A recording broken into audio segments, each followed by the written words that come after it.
Buenas noches a todos y todas. Vamos a iniciar hoy nuestra clase, creo que es la séptima clase. Vamos a trabajar hoy el capítulo 3 del texto guía que estamos siguiendo, que es Matrices y Operadores. Gracias, Ana, por tu eficiencia, por tu buen trabajo, y muchas gracias también a Juan Sebastián Montoya, que hoy nos va a acompañar. Él va a hacer la segunda parte de esta clase. En la segunda parte vamos a hacer algo muy entretenido que creo que vamos a continuar haciendo en futuras clases. Es un aprendizaje muy interesante basado en algo que no les voy a adelantar porque Juan Sebastián se los enseñará. Yo, como siempre, voy a hacer cálculos, voy a mostrar cómo se calcula, cómo se empiezan a hacer algoritmos, cómo se empieza a trabajar en computación cuántica, y ese material nos va a servir para los ejercicios que vamos a ir haciendo con Yudol a futuro, con Cristian a futuro, con Juan Sebastián a futuro y con los otros chicos y chicas que tiene el semillero en computación cuántica. Así que bienvenidos y vamos a empezar. Entonces voy a compartir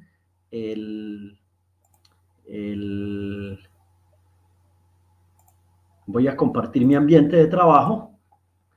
Creo que ahí lo están viendo muy bien, ¿sí?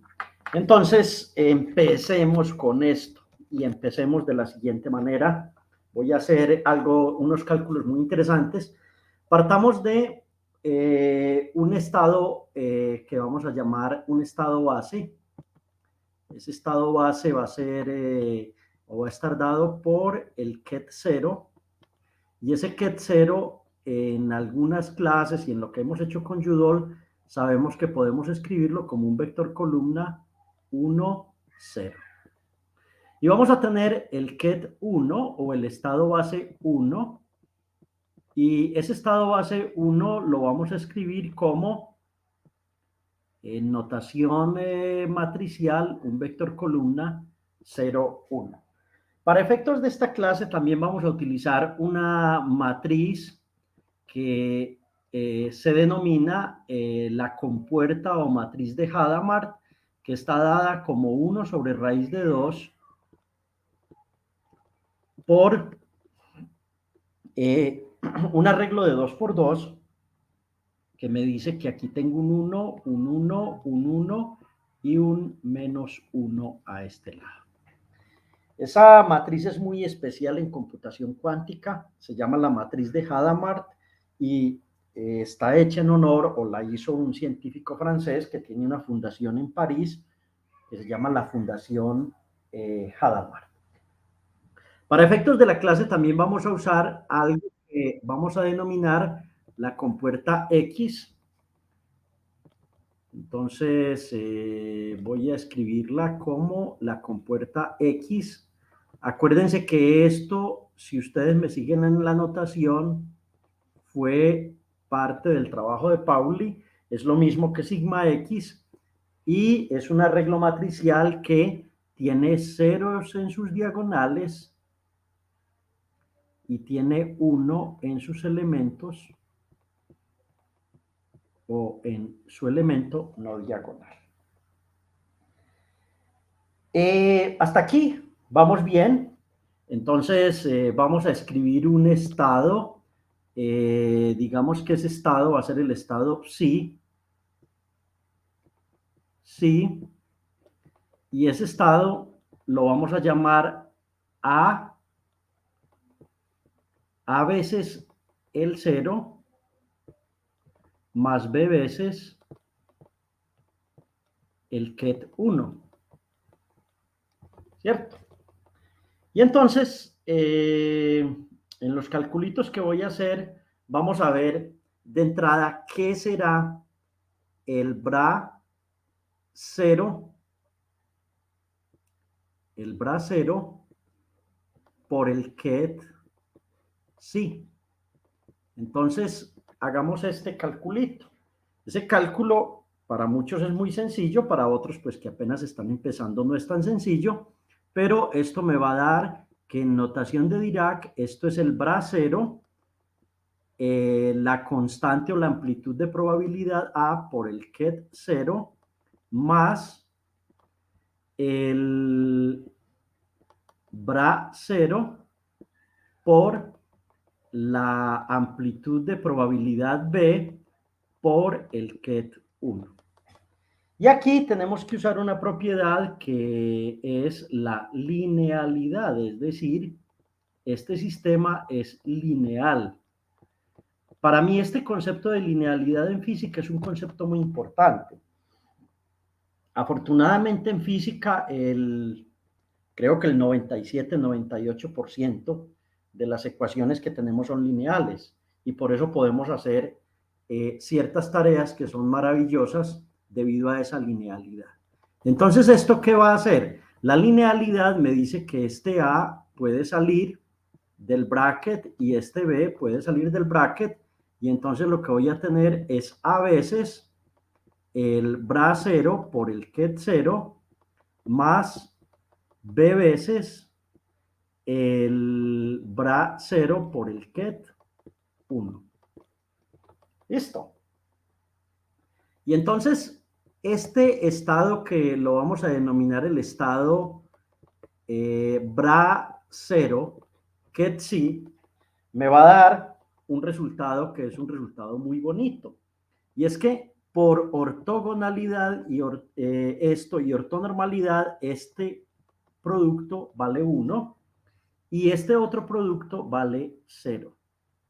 De manera tal que lo que obtengo, ingenieros, es un resultado genial que me dice que si yo aplico el bra 0 al estado psi, voy a obtener la amplitud de probabilidad A.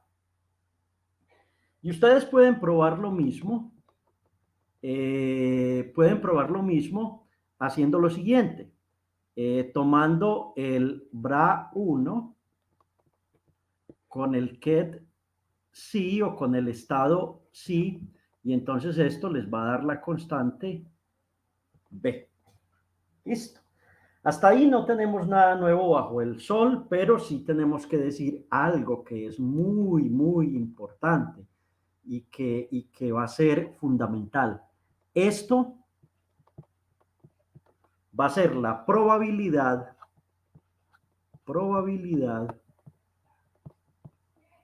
de encontrar o de medir cero, de encontrar el estado cero. Esto es una probabilidad de hallar cero o encontrar cero, encontrar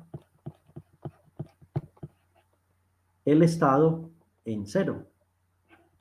Y esta es la probabilidad o la amplitud de probabilidad, también se llama así, de encontrarlo en el sistema en el estado 1.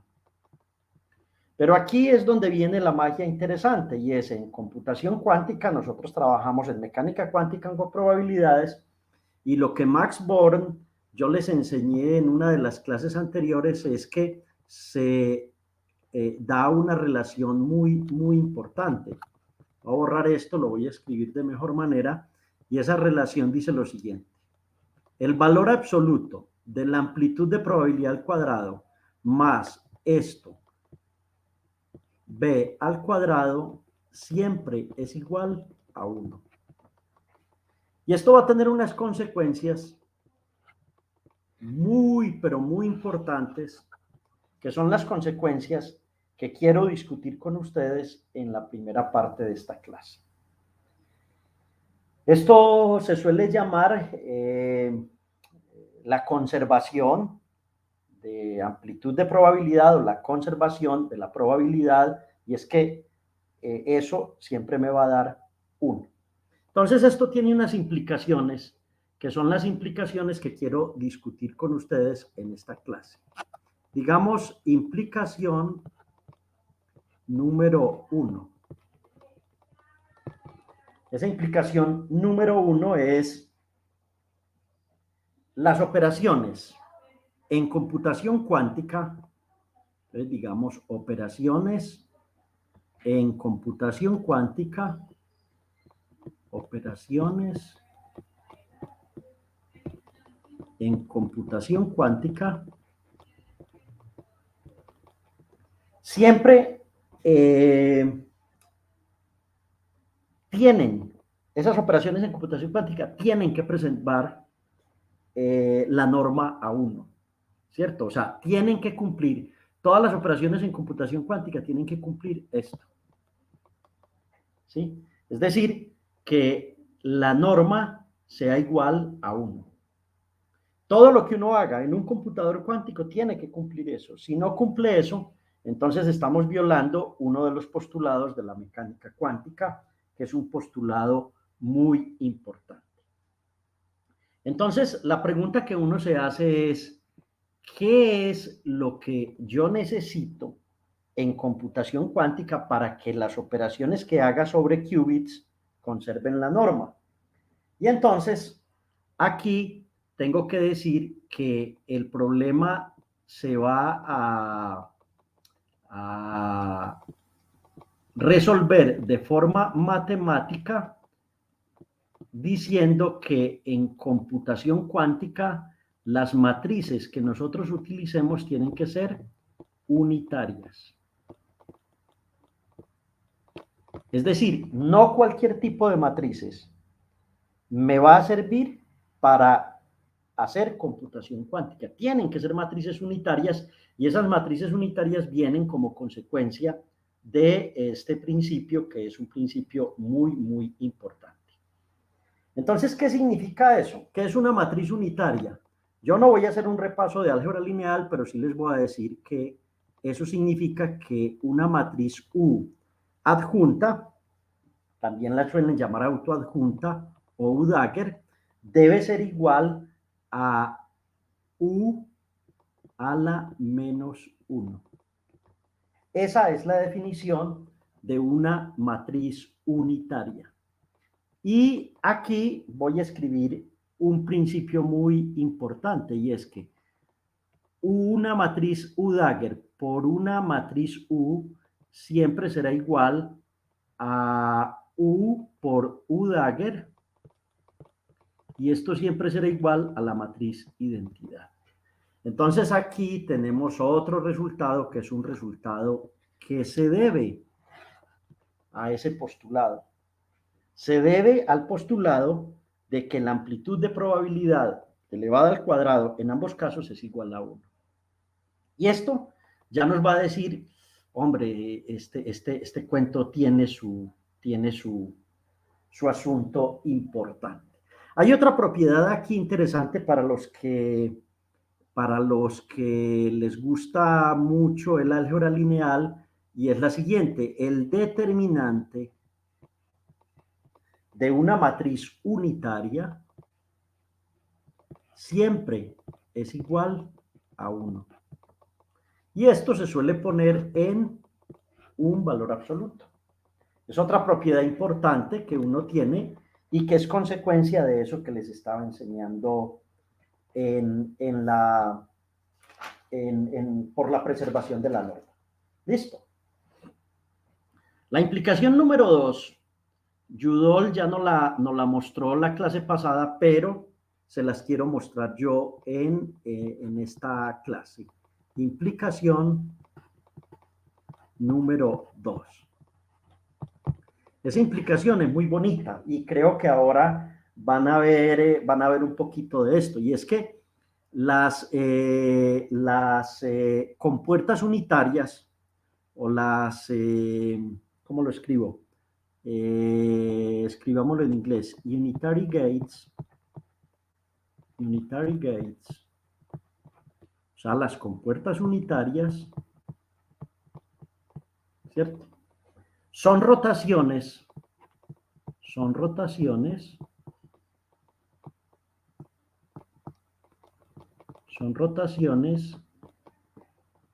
en la esfera de Bloch, en la superficie de la esfera de Bloch, ¿cierto? Son rotaciones en la esfera de Bloch. Y esto ya lo vimos en unas clases pasadas, Yudol nos ayudó mucho con esto, pero quiero que conecten todo ese conocimiento, porque si no lo conectan, pues vamos a estar en verdaderos líos. Esto lo vamos a ver muchas veces. En la esfera de Bloch, cada que aplicamos una compuerta cuántica, lo que tenemos es una rotación en esa esfera. Vamos a ver una implicación número 3. Esta es un poquito más compleja para muchos. Tampoco pues nada del otro mundo, ¿cierto? Pero esa implicación número 3 tiene que ver con una ecuación que la voy a escribir en azul, que dice, vea, usted coge una compuerta o un operador, lo aplica a un estado genérico X y esto le va a dar un valor lambda sub X por X. Esta es una de las ecuaciones fundamentales en mecánica cuántica matricial. Entonces, ¿esto qué es? Esto es una compuerta o un operador o cualquier cosa de estas que tenemos. Esto es un estado ket genérico X, por eso usamos la letra X como se usa en las funciones f de X. ¿Listo? Y esto es un autovalor, espérense que mi forma de escribir aquí no es la mejor. Yo espero que ustedes me sigan. Autovalor. Y esto de aquí es lo que se denomina un eigenvalue o un autovector. Autovector.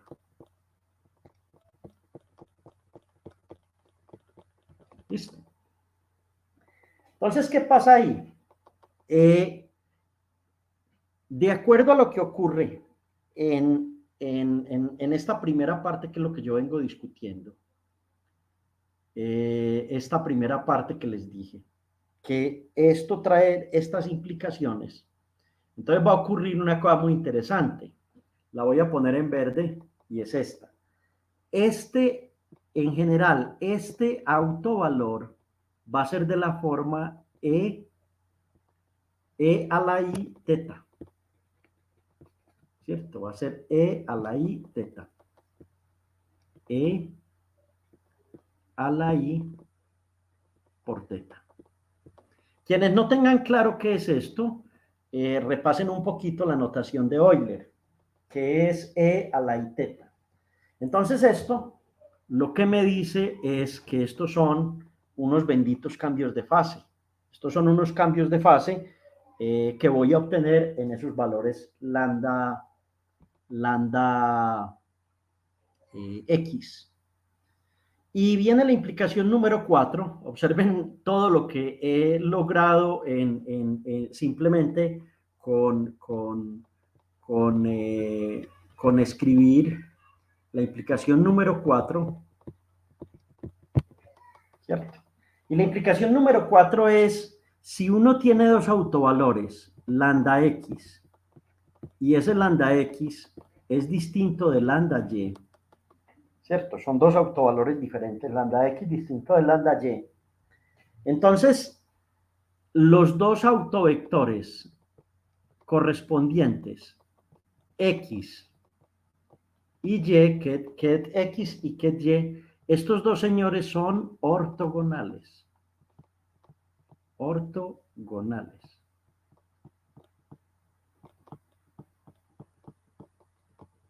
Y eso es una belleza, porque entonces, como son ortogonales, como los vectores de una base, entonces uno va a decir que el bra X por el ket Y es igual al bra Y por el ket X y esto será igual a 0. Y esa ortogonalidad es una cosa muy, muy importante de mirar. Ese asunto de la ortogonalidad que viene de esas ecuaciones de autovalores y que viene de algo que hay en el capítulo 3 que vamos a ver más detalladamente, que es el asunto de esto que tengo aquí, lo voy a denominar de forma general un operador.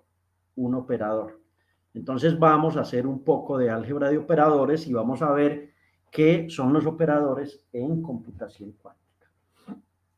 Siempre hay una pregunta importante aquí y es la siguiente. Esa pregunta tiene que ver con, bueno, realmente, profesor, ¿cuál es la diferencia entre una matriz unitaria y una matriz hermítica? Entonces, digamos que U Dagger igual a U a la menos 1 es lo que se denomina una matriz unitaria, que es lo que hemos exigido hasta ahora. Pero cuando U Dagger es igual a U, entonces vamos a hablar de matrices hermíticas.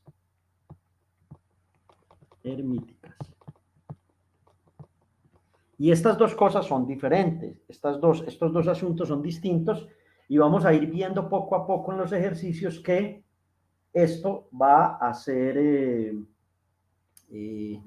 una diferencia importante en computación cuántica. Entonces, lo que quiero que aprecien en esta primera parte de la clase es, miren cómo arrancamos de dos estados base, 0, 1, cómo calculamos las amplitudes de probabilidad, aplicamos la regla de Max Born y cómo construimos a partir de esto unas implicaciones que tienen que ser claras para nosotros. Muchas de esto todavía no lo entendemos. Bueno, profe, ¿y qué matrices unitarias existen? Ya ustedes conocen algunas. Conocen las matrices de Pauli. Esas matrices cumplen con este criterio. Y conocen la matriz de Hadamard, que cumple también con ese criterio, y así sucesivamente vamos a ver otras matrices dentro de el estudio que vamos a hacer en este curso que está dirigido pues a personas que quieren empezar a aprender un poco de computación cuántica. Entonces, nuestro capítulo 3 del texto guía es un capítulo un poco extenso, ¿cierto? Este capítulo inicia en la página 39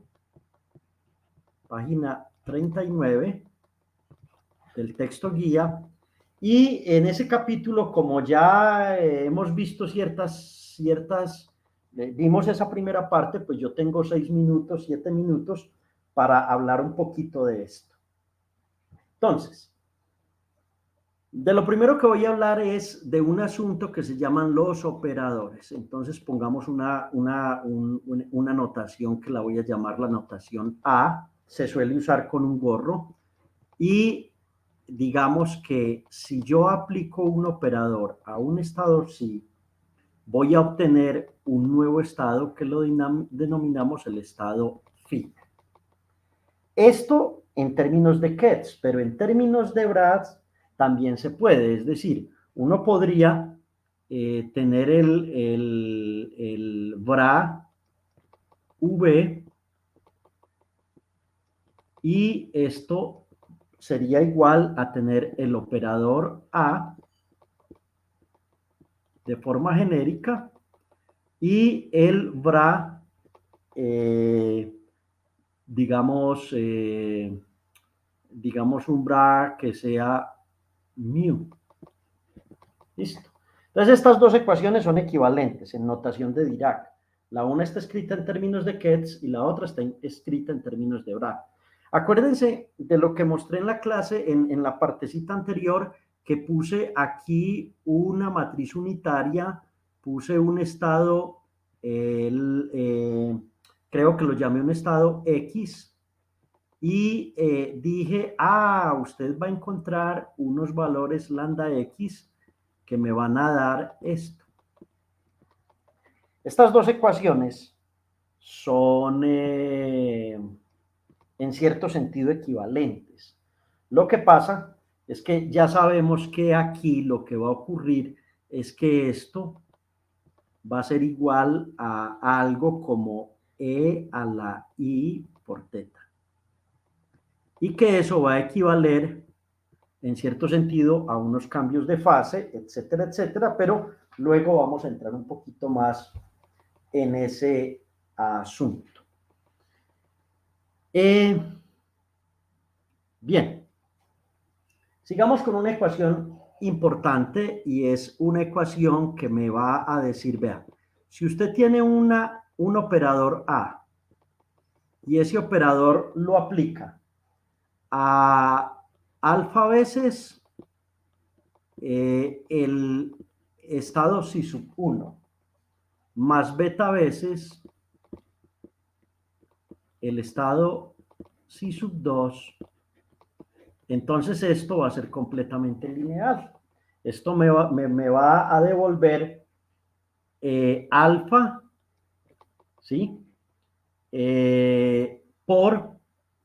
Voy a encerrarlo entre paréntesis por conveniencia, el operador A por el estado si sub 1 más beta por el operador A por el estado si sub 2. Eso se llama linealidad y acuérdense, el 95 o de pronto más de las ecuaciones que nosotros tenemos y que planteamos y con las cuales explicamos muy buena parte de este universo son ecuaciones lineales. Eso es muy, muy importante. Entonces, esto es lo que llamamos un operador. Operador.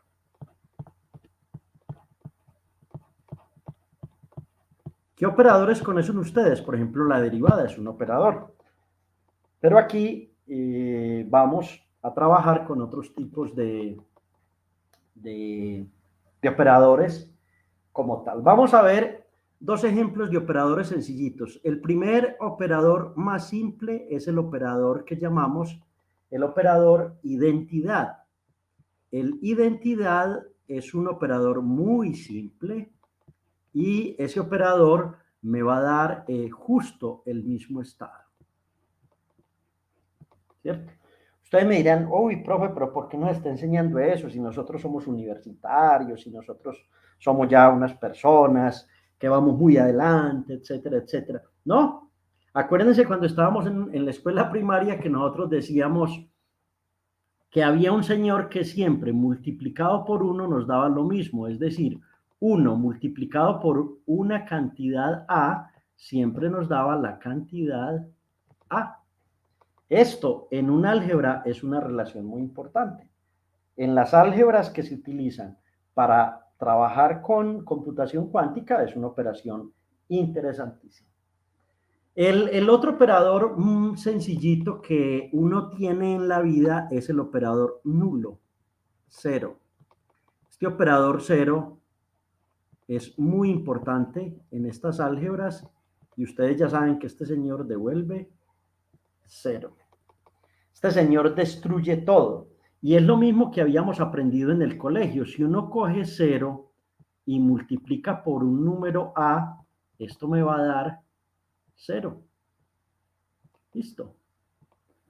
Entonces miren la similitud. Ese Dirac era un tipo brillantísimo porque Dirac fue el que inventó esta notación en su libro de 1948 y lo que hizo fue algo que es sumamente fantástico. Ahora, ¿por qué los operadores son importantes? Y con eso termina mi intervención y mi clase de hoy. Porque en realidad en mecánica cuántica y en computación cuántica vamos a definir unas cantidades que se llaman los observables, ¿cierto? Los observables son variables dinámicas, variables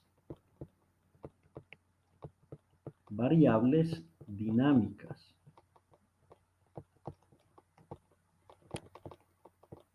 dinámicas.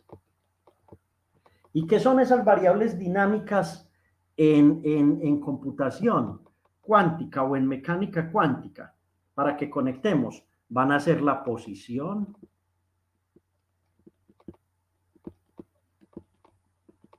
va a ser el momento lineal, momento lineal, también va a ser el momento angular,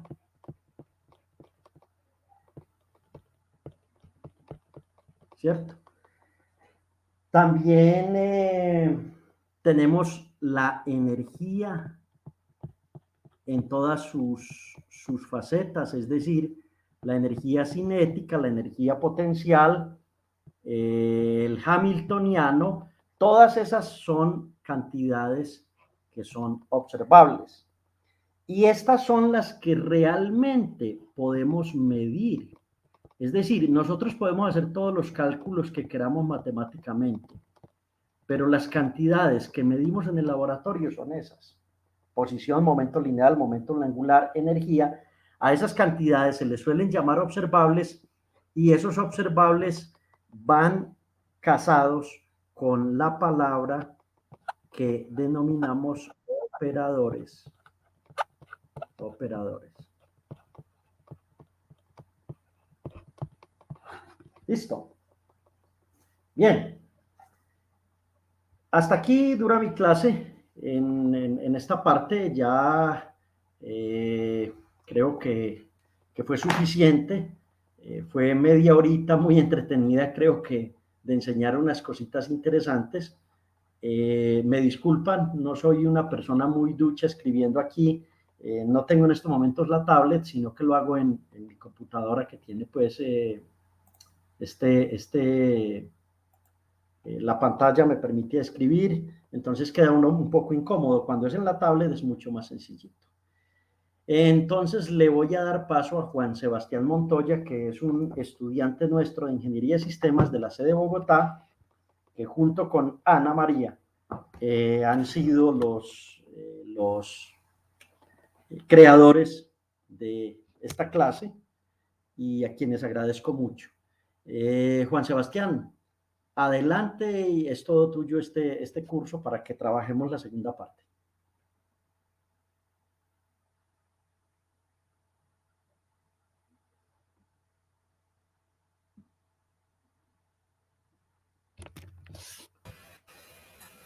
Listo, profe, muchas gracias.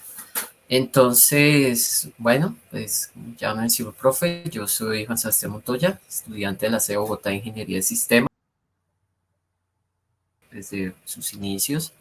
Y bueno, les voy a presentar una sesión ya un poco más práctica, un poco más gráfica, donde vamos a repasar ciertos conceptos que el profe ha mencionado y también pues vamos a ver, hacer como unas analogías para entender y reforzar los conceptos y vamos, digamos, ahorita a descansar un poquito de la parte algebraica.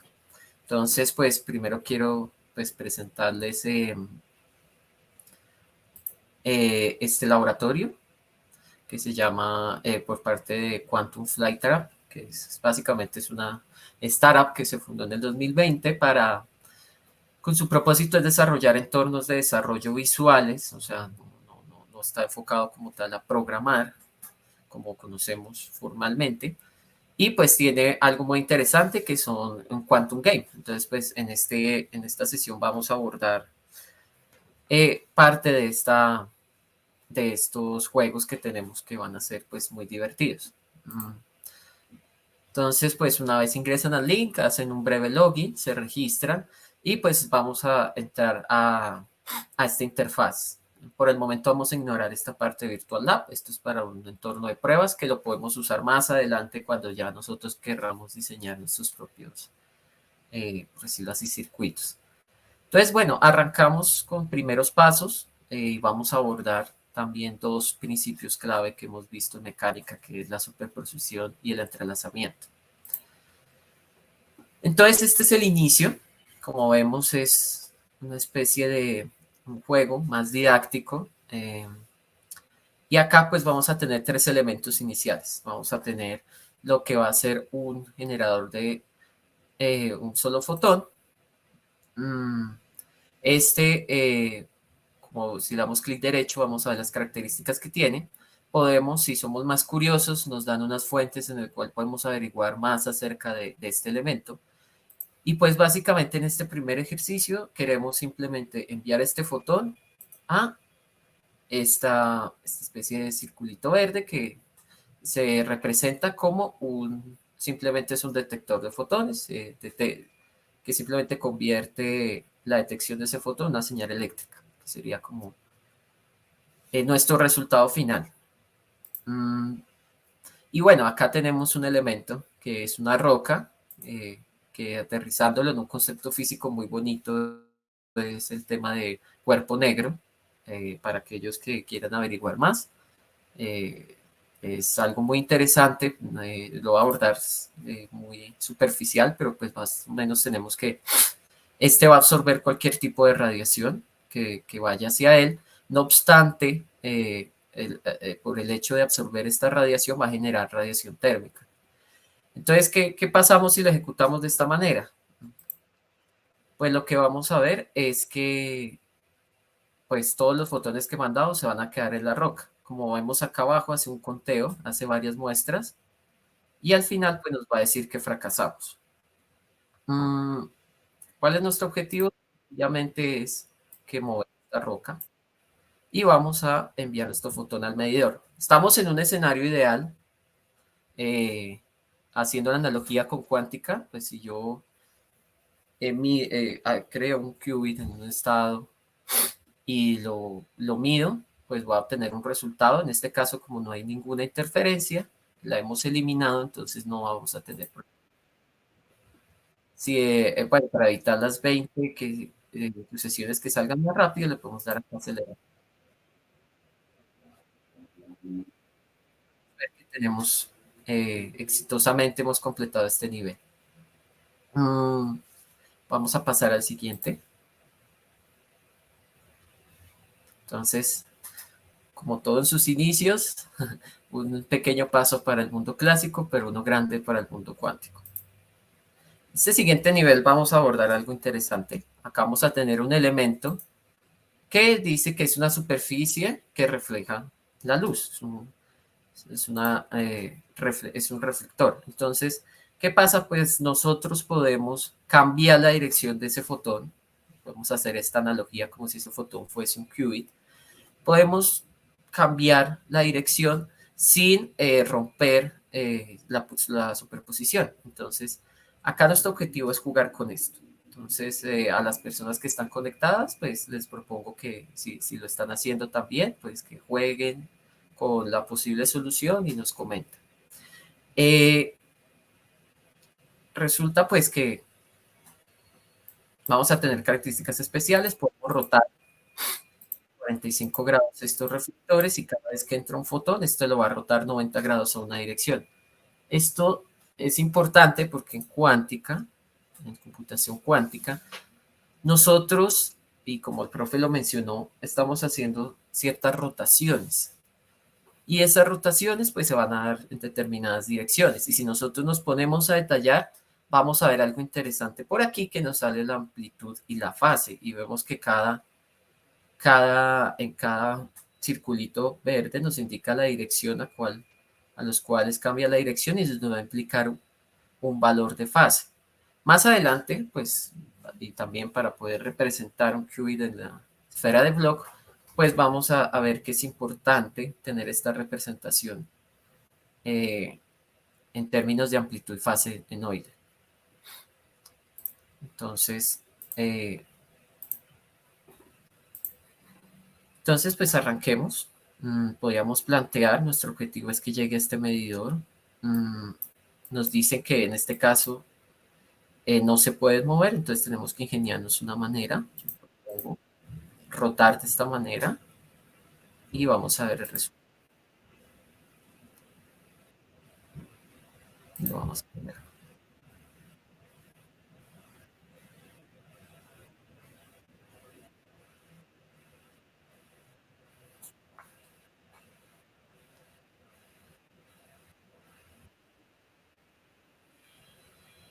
Listo.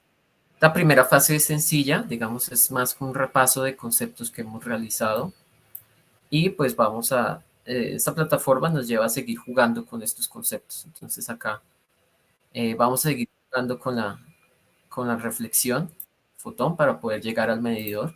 En este caso tenemos una restricción que nosotros podemos desplazarlos, pero no los podemos rotar. Entonces en este caso tenemos que mirar una configuración óptima. Propongo realizar esta y veremos nuevamente que podremos lograr nuestro objetivo.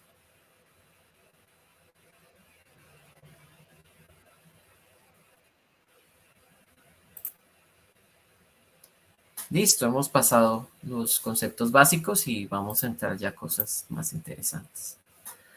Bueno, acá vamos a entrar con otro objeto que se ve parecido, pero en realidad es interesante. Y es un, es una especie como de prisma que lo que hace es llega la luz y la divide en partes hacia distintas direcciones. Esto va a ser interesante, de hecho vamos a jugar y con este objeto, por ejemplo, si lo lanzo así nomás, sin ninguna configuración, vamos a llegar a esta especie de minas. Yo les aconsejo repasar, estas son las pruebas de bomba de Elite Weidman. Es muy interesante porque plantea el hecho de que yo tengo una especie de bombas cuando, en este tipo de, hagamos una analogía como si tuviéramos lo mismo un fotón que pasa, eh, a través de unas bombas, unas son reales y otras falsas, entonces el experimento es interesante porque permite medir, bueno, cuál es la probabilidad que yo tengo de encontrar una, de toparme con una bomba real. Y no es, y no es tan sencillo, debido a que pues si pasamos sobre una bomba, pues se nos va a romper todo el tema de la superposición y pues inmediatamente va a colapsar, va a absorber nuestro fotón y colapsará en algún resultado. Entonces, como nos dimos cuenta, vamos a hacer esta rotación. Y acá vemos una cosa interesante y es que vemos que en cada detector de fotones nos sale que nuestro objetivo es lograr un 50%, un 25%, un 25%. ¿Pero por qué? Bueno, pues antes como trabajábamos un solo medidor, una sola dirección, un posible resultado, pues y no tenemos interferencias, nuestra probabilidad sería 100% de, de obtener la medición en ese, de ese fotón. Pero aquí tenemos tres medidores que podríamos representarlo como tres posibles estados a los que mi qubit puede estar. Y aquí vamos a ver lo que es un principio interesante, que es el de la superposición de estados, porque claramente, y ahorita cuando vamos a ver, podemos ver cómo nuestro fotón va a transitar sobre todos sus posibles caminos, pero a la final solamente uno de estos detectores va a decir, ah, lo encontré aquí. Y tengo una probabilidad dada, según nuestra configuración, de que esté ahí. Y eso es lo interesante en computación cuántica, a diferencia de la clásica, porque en computación clásica nosotros esperamos hacer un algoritmo que tenga un resultado determinado. O algunas veces hacemos unos tests o lo corremos por ahí por mucho, unas pocas veces para asegurarnos que está en un rango bien definido, pero aquí no trabajamos con probabilidades, entonces nosotros no nos basta con hacer solamente un experimento, ejecutarlo solo una vez y decir, ah, listo, este es mi resultado, sería erróneo. Y vamos a ver más adelante y también, como lo hemos visto en las sesiones prácticas, nosotros necesitamos realizar varias pruebas, ejecutarlo hartas veces y claramente cuando vea los resultados va a tener una tendencia, que tenemos la probabilidad, una probabilidad mayor de que esté en determinado estado. Entonces vamos a hacerlo. Esto lo va a hacer paso por paso y miren lo interesante que es. Vemos cómo ese haz de luz va por todas las direcciones posibles, pero pues al final solo un detector eh, va a iluminarse. Y ahí, a medida que se ejecuten las 20 pruebas, pues vamos a obtener un resultado. Y vemos que acá el resultado es correcto. Parece sencillo, pero digamos que acá abstrae mucho lo que es el concepto de superposición y de cómo trabajamos en computación cuántica. O sea, vamos al siguiente nivel. Acá tenemos un objeto interesante porque vamos a tener algo que se llama un generador de estados de Bell, que se va a ver más adelante, que agarra otro de los principios que es el entrelazamiento o el entanglement, en donde tenemos que dos o más qubits, si están entrelazados, va a haber una propiedad muy interesante, y es que si se llega a haber alguna alteración, se llega a medir un qubit, el efecto inmediatamente se va a ver reflejado en el otro, independientemente en el lugar donde esté, eh, se va a ver reflejado ese cambio inmediato. Ha sido muy interesante, han habido muchos experimentos al respecto, se ha probado incluso entrelazar pares de fotones y mandarlos a distancias lejanas, muy lejanas, para medir qué tan inmediato es este efecto, porque esto trae consecuencias a nivel físico. Entonces vamos a jugar con ello. Lo voy a dejar así como está y lo voy a ejecutar a ver qué pasa. Como vemos, salen dos pares de fotones, uno azul y uno rojo, y representarían nuestros dos qubits. Y vemos que en este caso eh, vamos a tener una distribución de probabilidad diferente. Vemos que en este caso hemos fallado porque no hemos tenido la probabilidad deseada. ¿Y por qué? Pues en este caso nos piden cierta paridad en la probabilidad de que estos dos qubits lleguen a dos medidores. Entonces, pues vamos a corregir ello. Para ello, pues vamos a realizar una rotación de movimiento aquí, simplemente. Y vamos a ver cómo efectivamente ya no sale solamente del segundo qubit, no sale solamente un fotón, sino acá salen dos pares de fotones que van a dos medidores. Entonces aquí vemos que la distribución de probabilidad es diferente. Voy a acelerar un poquito.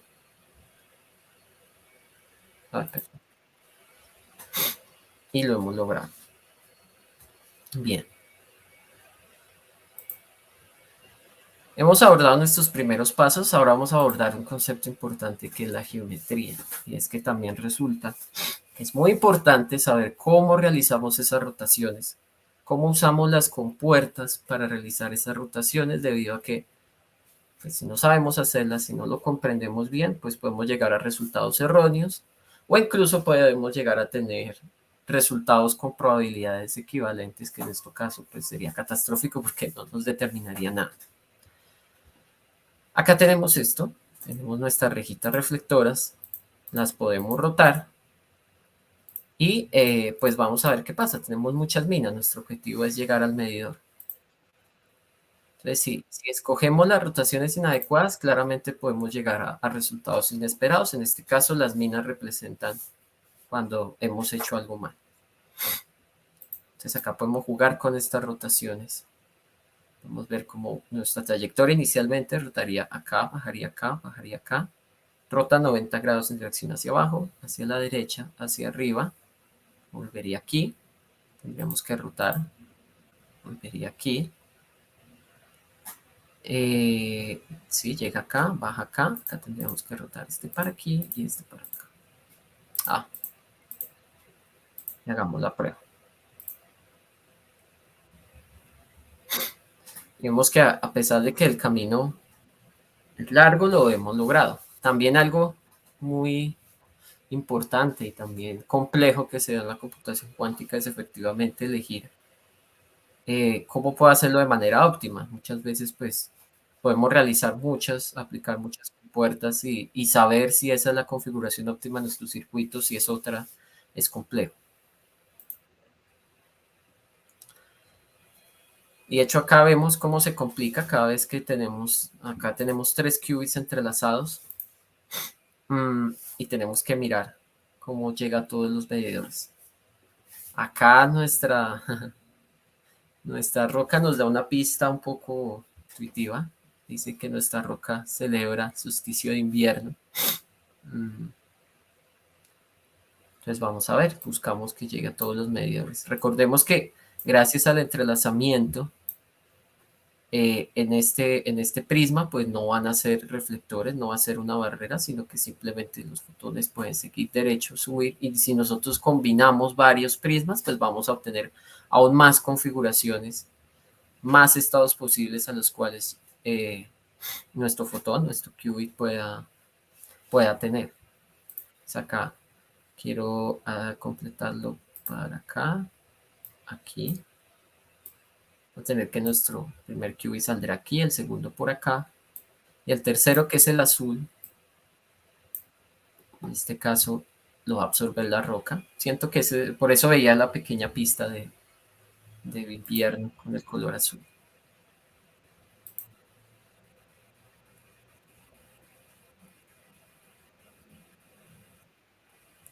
Lo hemos logrado. También acá vemos otra cosa interesante, y es que nuestra roca a veces sirve como interferencia. Va a haber varios tipos de interferencia, y este es uno de los problemas que tenemos actualmente en términos ya de infraestructura. Tener un ambiente muy controlado e ideal para que no tengamos ningún tipo de error, pues es muy difícil controlarlo, y puede que cuando implementemos esto en ordenadores cuánticos reales tengamos errores, y tenemos que saber de la existencia de ellos y comprender los resultados. Y ya casi terminando, llegamos a nuestra sección 8, que es añade uno de los principios de software que vemos en ingeniería de sistemas: divide y vencerás.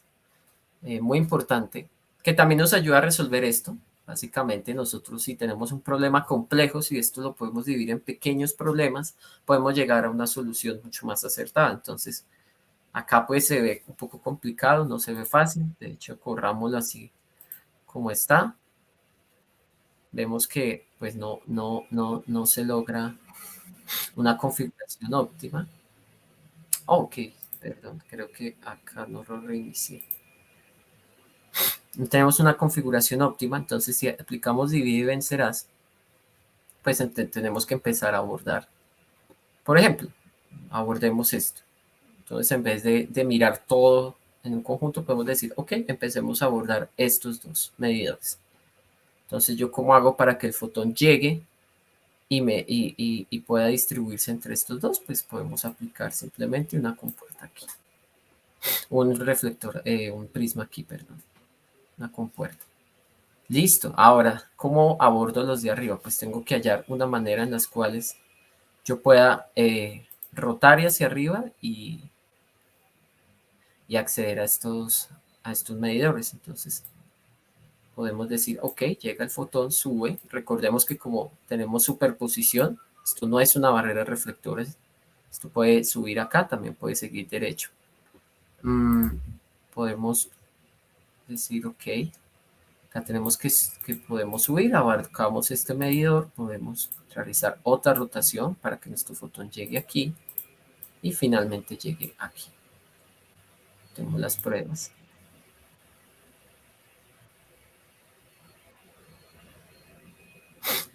Ok, acá cometí un pequeño error. Este va acá, listo.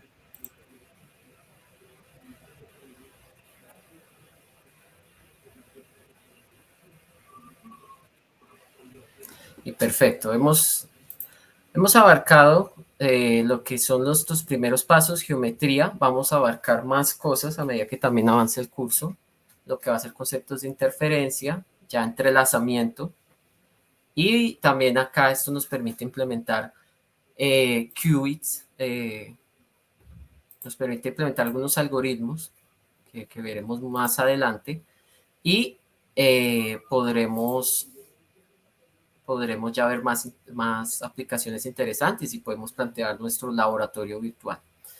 Entonces, dejaría por ahí hasta ahora. Entonces, listo, profe, eso era como lo que quería mostrar. Invito pues, a todos los que vean la charla, que entren, que cacharreen, que avancen en los diferentes ejercicios y puedan desarrollarlo. Y si tienen dudas, pues acá estaremos atentos.